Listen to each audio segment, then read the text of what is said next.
Hello guys, അപ്പം നമ്മുടെ മമ്മ ബാക്കിയുള്ള സാൽറ്റ് മാംഗോ ട്രീ ബനാനയും കൂട്ടിയിട്ട് എനിക്കും കുഞ്ഞാറ്റയ്ക്കും വാരി തന്നുകൊണ്ടിരിക്കുകയാണ് കേട്ടോ. ഈ ഒരു മൊമെൻറ്റിൽ ഇപ്പം അങ്ങനെയാണ് നമ്മൾ കൂടുതലായിട്ട് മിസ് ചെയ്യുന്നത്.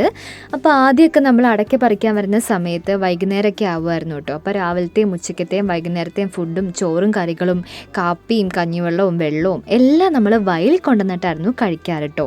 ഇന്ന് പിന്നെ അത്രയും അടയ്ക്കൊന്നുമില്ല, ആകെ 2-3 കവുങ്ങിൽ അടയ്ക്ക മാത്രമാണ് നമുക്ക് കൊണ്ടുപോകാനുള്ളൂ. അതുകൊണ്ട് തന്നെ വേഗം വീട്ടിലേക്ക് പോവുകയും ചെയ്യാം. ഗായ്സ്, അപ്പം നിങ്ങൾക്ക് നമ്മുടെ ബില്ലബായിനെ പറ്റി അറിയോ?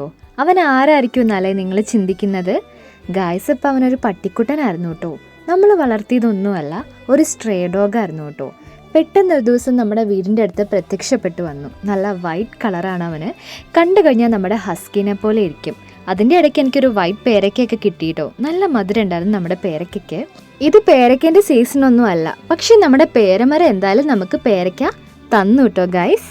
നമ്മൾ എങ്ങോട്ട് ഇറങ്ങിയാലും നമ്മുടെ കൂടെ ആരുണ്ടാവും? നമ്മൾ ഇറങ്ങുന്നതിന് മുമ്പ് ബില്ലുബായി അവിടെ ഉണ്ടാവും കേട്ടോ. പിന്നെ നമ്മുടെ കുഞ്ഞാത്തിൻ്റെ ഒരൊറ്റ വിളി മതിയെന്ന് ഞാൻ പറഞ്ഞല്ലോ. ബില്ലുബായി ഈ ലോകത്തിൽ എവിടെ ഉണ്ടെങ്കിലും അവിടെ എത്തും. സ്ട്രേ ഡോഗാന്ന് ആരും പറയില്ല. അത്രയും ഫേവറേറ്റ് ആയിരുന്നു ഞങ്ങൾക്ക് എല്ലാവർക്കും. ഞങ്ങളുടെ എല്ലാവരുടെയും സ്വന്തം ഒരു ബ്രദറിനെ പോലെയായിരുന്നു നമ്മുടെ ബില്ലുബായി. അപ്പം ഈ ഒരു ടൈമിൽ നമ്മൾ ഫുഡൊക്കെ കഴിച്ചുകൊണ്ടിരിക്കുമ്പോൾ ബില്ലു നമ്മുടെ കൂടെ ഉണ്ടാവും കേട്ടോ. അങ്ങനെ നമ്മൾ കഴിക്കുമ്പം അവന് നമ്മുടെ കൂടെ ഇരുന്ന് ഫുഡൊക്കെ കഴിക്കുമായിരുന്നു. എങ്ങോട്ട് ഇറങ്ങിയാലും നമ്മുടെ കൂടെ അപ്പം ഉണ്ടാവുമായിരുന്നു. ശരിക്കും ഒരു കെയർ ടേക്കറിനെ പോലെ തന്നെയായിരുന്നു നമ്മുടെ ബില്ലുബായി. ബില്ലുബായിനെ പറ്റി പറയുവാണെങ്കിൽ ഇന്നൊന്നും നമ്മൾ പറഞ്ഞു തീരില്ല, അത്രയും കാര്യങ്ങളുണ്ട്. അവൻ ഒരുപാട് ഓർമ്മകൾ തന്നിട്ടാണ് തിരിച്ചു പോയത് കേട്ടോ. എങ്ങോട്ടാ പോയെന്ന് ഇപ്പോഴും അറിയില്ല. അങ്ങനെ നമ്മുടെ ഇന്നത്തെ പരിപാടീസ് എല്ലാം കംപ്ലീറ്റ് ആയിട്ടുണ്ട്. അപ്പം നമ്മൾ അടയ്ക്കെല്ലാമായിട്ട് വീട്ടിലേക്ക് പോവാണ്. അപ്പോൾ എല്ലാവർക്കും ബൈ ബൈ.